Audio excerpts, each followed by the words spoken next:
गोरखाओं की आवाज को बुलंद करने के लिए चैनल को सब्सक्राइब करें और खबर को लाइक शेयर करें। श्री राजू बिष्टा। धन्यवाद सर। मैं readjustment of representation of scheduled tribe ST in assembly constituency of state of Goa bill 2024 के समर्थन में बोलने के लिए खड़ा हूँ। सर, इस बिल के बारे में काफ़ी चर्चा हो चुकी है और अगर समय रहेगा तो विस्तार से मैं भी अंत में विषय रखूँगा, लेकिन उससे पहले मैं सीधा अपने क्षेत्र यानी दार्जिलिंग तराई डूवर्स की बात रखना चाहता हूँ। सर, कल ही हम सब ने देखा कि संविधान को 75 वर्ष पूरे हुए हैं और संविधान के कारण समस्त भारत में हर एक समुदाय को जो है न्याय मिला है, लेकिन गोरखाओं का इतना कंट्रीब्यूशन होते हुए भी 75 साल से ज़्यादा समय हो गया देश को आज़ाद हुए, लेकिन आज भी गोरखाओं को वो न्याय जो सम्मान उनको मिलना चाहिए था वो आज तक प्राप्त नहीं हुआ। और ये जो देरी हो रही, मैं ऐसा मानता हूँ न्याय के बजाय उनके साथ अन्याय हो रहा है। मैं थोड़ा हिस्ट्री में जाना चाहूँगा। सर, ब्रिटिश काल के अंदर में भी जो दार्जिलिंग तराई डूवर्स का क्षेत्र होता था वो अलग अलग एडमिनिस्ट्रेटिव रिजिम के तहत होता था। जैसे 61 तक नॉन रेगुलेटेड एरिया था। मैं ये इसलिए बोल रहा हूँ, ये सब ट्राइबल एरिया में ही लागू होता था और 61 से लेकर के 70 तक 1861 टू 70 ये सेमी रेगुलेटेड एरिया था। फिर 1870 से 74 तक नॉन रेगुलेटेड एरिया हुआ। फिर 1874 से 1990 तक शेड्यूल डिस्ट्रिक्ट हुआ। फिर 1990 से 1935 तक ये बैकवर्ड ट्रैक रहा और 1935 से लेके 47 तक ये पार्शली एक्सक्लूडेड एरिया रहा। इस तरह से अलग अलग एडमिनिस्ट्रेटिव सेटअप के अंतर्गत दार्जिलिंग तराई डूवर्स का क्षेत्र रहा। ये सारे स्टेटस ट्राइबल जहां बसते थे उन्हीं को मिलता था। फिर उसके बाद आप देखिए सर, 1931 और 1941 के सेंसस में भी Gorkha as a hill tribe जो है जाने जाते थे, लेकिन आज़ादी के बाद एब्जॉर्ब एरिया एक्ट के अंतर्गत 1954 को दार्जिलिंग तराई डूवर्स को जो है वो पश्चिम बंगाल के साथ उसको जोड़ा गया।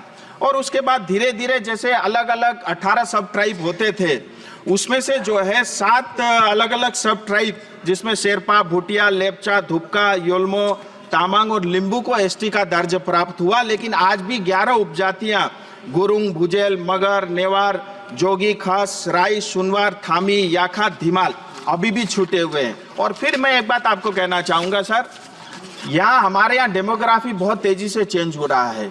इलीगल जो है बांग्लादेशी आते हैं, रोहिंग्या आने के कारण हमारा जंगल, हमारा पहाड़ और हमारी संस्कृति और यहाँ तक कि हमारी वेशभूषाओं के ऊपर में भी इसका असर पड़ा है और इसके कारण जो है अनेक कुरीतियां जो है समाज के अंदर में देखी जा रही है। आरजीआई ने भी 2-3 टिप्पणी की उनके पत्राचार में। मैं आपके माध्यम से आरजीआई और सरकार से भी पूछना चाहता हूं। आरजीआई कई बार ये कहता है कि नेपाल और भारत का इंडो नेपाल फ्रेंडशिप ट्रीटी है जिसके अंतर्गत रेसिप्रोकल है, यहाँ भी आ सकते हैं, वहाँ भी जा सकते हैं।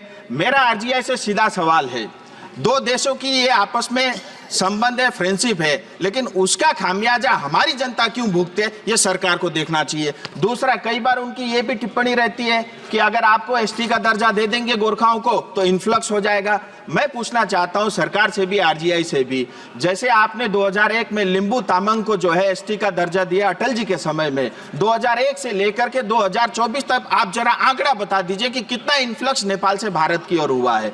हमारी ये मांग संवैधानिक मांग है, बॉर्डर को ठीक करना ये बीएसएफ और सरकार का काम है। मैं चाहता हूं इसमें और देरी ना हो। और इतना ही नहीं, सिक्किम स्टेट ने 2021 के अंदर में असेंबली में इसका बिल पारित किया। 2014 में पश्चिम बंगाल सरकार ने भी इसको इंक्लूड करने के लिए जो है एक प्रस्ताव पारित करके भारत सरकार को भेजा है। मोदी जी के नेतृत्व में 3 अलग अलग कमिटियां इसके अंदर इसको एसटी का दर्जा देने के लिए गठित हुई है और उसमें भी जो उनकी टिप्पणियां हैं वो भी इस चीज को सपोर्ट करती है।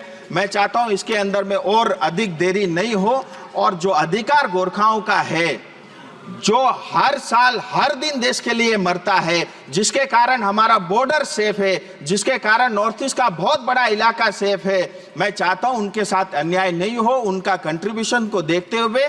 और क्योंकि ये जो पूरा दार्जिलिंग तराई डूवर्स का क्षेत्र है, आप देखिए एक तरफ बांग्लादेश है, एक तरफ नेपाल है, एक तरफ भूटान है, 50 किलोमीटर की दूरी पे चाइना है, चारों तरफ हम बॉर्डर में घिरे हुए हैं। और इस क्षेत्र को और वहां की लोकल पॉपुलेशन को मजबूत रखना और उनको बचाए रखना, मुझे लगता है ये देश का भी कर्तव्य है और भारत सरकार का भी ये कर्तव्य है। मैं आपके माध्यम से भारत सरकार से मांग करता हूं कि जो भी देरी हुई है इसमें और देरी ना हो और गुरुंग, भुजेल, मगर, नेवार, जोगी, खस, राई, सुनवार, थामी, याखा, धीमाल, इन अलग अलग जो सब ट्राइब के गोरखाओं को इनको जो है इनका अधिकार मिले। और इसमें सिक्किम सरकार ने भी बढ़ चढ़कर हिस्सा लिया है, उन्होंने तो पूरा असेंबली में इस चीज को पारित करके भेजा है, ये अधिकार उनको मिले। और आपने मुझे बोलने का समय दिया, इसके लिए मैं आपका बहुत बहुत आभारी हूं। धन्यवाद।